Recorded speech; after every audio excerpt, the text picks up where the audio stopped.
Imagine making 65,000 Rand in one day. That's $3,500. Yes, I know you're probably sitting there thinking this sounds too good to be true. It's a scam, it's a pyramid, it's a this, it's a that. So did I, and so did Lizelle. But nothing changes if nothing changes. Lizelle went from a burnt out beauty salon owner barely making 5,000 Rand a month to this. And she made this while on holiday with her kids. This is what happens, and this is what is possible when you live in a third world country like South Africa and earn in dollars.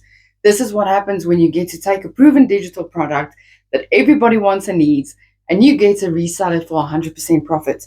This is also possible when you have a fully automated system that does all the selling, telling, and following up for you 24/7.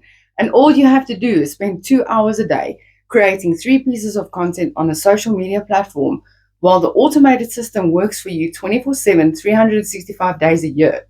So are you in or are you in?